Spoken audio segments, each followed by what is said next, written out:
Ang nasa harapan natin ngayon ang isa sa pinakapopular na underbone ng Honda. Walang iba kundi ang Honda Wave. Pero ito ay bagong version na dahil ito na ay fuel injected na. At ang pangalan nito ngayon ay Honda Wave RSX 110cc. At sa video na to pag-uusapan natin kung magkano lang ba itong Honda Wave RSX na ito, kung magkano ang down payment at ang magiging monthly installment mo sa motor na to, at pag-uusapan na rin natin ang kanyang mga specs at kung sulit pa rin bilhin ang motor na Honda Wave RSX.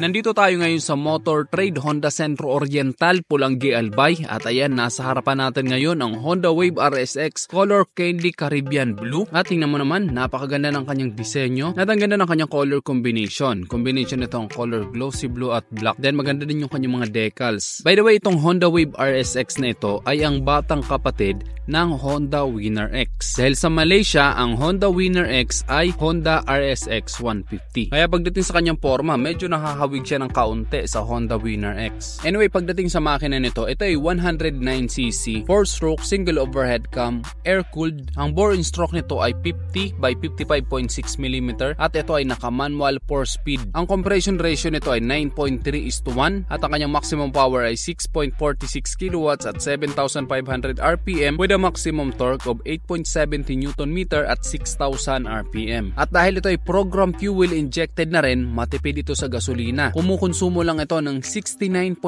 km per liter. Grabe, napakatipid ng motor na to, kaya sulit na sulit talaga to pang araw-araw, pang hanap buhay at pang long ride. Anyway, pagdating sa kanyang fuel capacity, meron itong 4 liters. Medyo malaki na rin ang kanyang fuel capacity para sa isang low displacement na 110cc. Pagdating dito sa kanyang headlight, ayan, naka-bulb type ito at malaki yung kanyang headlight, no? Kaya mas kita mo yung kalsada nito, mas malawak yung sakop ng kanyang ilaw. Then maganda yung pagkakapwesto sa kanyang headlight dahil nandito siya sa taas. Kapag liliko ka, sasabay ang ilaw. Kaya mas makikita mo kaagad ang daan. At ang ganda ng kanyang kulay, malinis tingnan, color glossy blue. Then kapag tiningnan mo siya dito sa harapan, modern and very attractive yung kanyang design. Combination na siya ng color matte black dito sa harapan, kaya kita mo yung mga edges. Then maganda ito kanyang mga decals, so color blue, tapos may white na patulis. Then dito sa gitna, meron nakalagay na Honda. At matapang yung pagkakadesign dito sa kanyang mga turn signal lights, parang pagalit ito. Anyway, yung kanyang mga turn signal lights ay naka-bulb type din. At ayan, diba, bagay na bagay yung forma ng kanyang turn signal lights sa design ng kanyang front fairings. Then kapag tinignan mo siya dito sa side view, ayan, mas ma-appreciate mo yung kanyang design. Meron siyang decals dito na patulis. At maganda ito kanyang side fairings, so diretso siya dito sa baba. At ayan, diba, ang ganda ng combination ng kanyang mga decals. Then dito sa kanyang front fender, ayan, color matte black ito. Medyo plain lang yung kanyang front fender. At ang maganda sa Honda, high quality yung kanyang mga fairings, kaya hindi ito basta-basta mabibiyak. At mahaba ito kanyang suspension, then color silver, kaya magandang tingnan. Then sa kanyang braking system, ayan, naka-drum brake ito dito sa harapan. Yan, ang sukat ng kanyang gulong dito sa harapan ay 70 by 90 by 17. At ayan, napaka-pogi talaga nitong Honda Wave RSX na ito. Then dito meron pa siyang decals sa sport na color blue. Sa baba naman ay ang decals na Honda na color white. Then dito, naka-highlights itong RSX.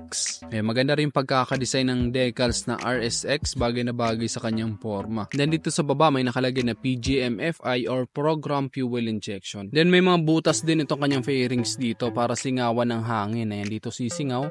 Meron pa dito sa taas. Ayan, kabilaan yan. Diyan sisingaw ang hangin. So, para yan sa aerodynamic. Pagdating naman sa kanyang meter panel, ayan, naka-analog display ito. Kaya wala ka nang pipindutin. Napakadaling tingnan. Madaling maintindihan ang kanyang mga indicator. Ayan, sa gitna ang kanyang speedometer, odometer, at ang kanyang fuel indicator. Sa kanyang mga switches naman, dito ang kanyang high beam and low beam switch at ang kanyang busina. Then nasa baba ang kanyang signal light switch. Anyway, naka-automatic headlight on na ito. Kapag binuksan mo ang engine, nakabukas na ang kanyang headlight. And dito naman sa kabila ang kanyang electric push start. Then bukod sa kanyang push start, meron pa itong kick start. Then very high quality yung kanyang handle grip. Masarap siya sa kamay. Kaya hindi ka magkakapaltos dito. Very high quality talaga. Hindi mo na kailangang palitan ng mga aftermarket itong handle grip. Pagdating naman sa kanyang upuan, ayan, malapad din yung kanyang upuan. Tapos ang maganda sa ganitong klaseng upuan, hindi ito basta-basta umiinit kahit mabilad dahil hindi siya leather. Yung ganitong materials kasi parang nylon siya eh. Pagdating naman sa seat height nito, 760mm lang. Kaya kahit mga 5 flat, kayang-kayang i-drive ang motor na to. Then very lightweight lang to dahil 97 kilos lang. Hindi ka mahihirapang i-maneuver ang motor na to, hindi ka mahihirapang i-double stand o kahit ano pa. At mataas din ang kanyang ground clearance, 135mm. Kaya kahit mapadaan ka sa mga matataas na humps, hindi to basta-basta sasayad. Then maganda rin yung kanyang grab bar, rubber ito, kaya makapit ito kapag hinawakan mo, hindi dudulas-dulas ang kamay ng backride mo dito. Pagdating naman sa kanyang taillight, ayun, patuloy yung design ng kanyang taillight, kaya maganda siyang tingnan, bumagay sa kanyang forma. Then naka-bulb type din ito, pati yung kanyang mga turn signal lights. Meron pa siya ditong reflector for added visibility. Pagdating naman dito sa kanyang rear suspension, ayun, naka-dual shock ito. Then maganda siyang tingnan dahil color silver yung kanyang spring, ayun, bumagay dito sa kanyang decals na RSX, tapos dito sa mga parts na color silver din. Then sa sukat ng kanyang gulong dito sa likuran ay 80/90/17. Then pagdating sa kanyang preno ay naka-drum brake din dito sa likuran. At ang maganda sa motor na to, merong cover yung kanyang kadena, kaya mas protektado yung kadena mo kapag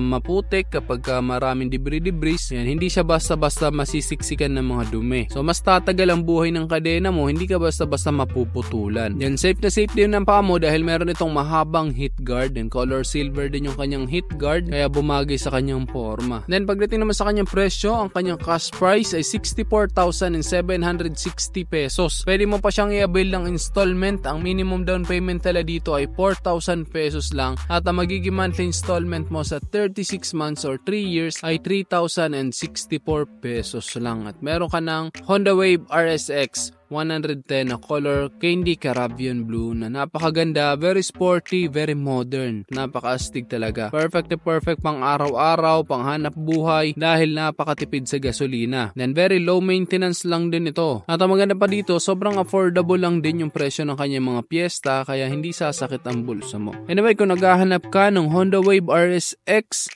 ayan, available yan dito sa Honda Centro Oriental, Pulangi, Albay.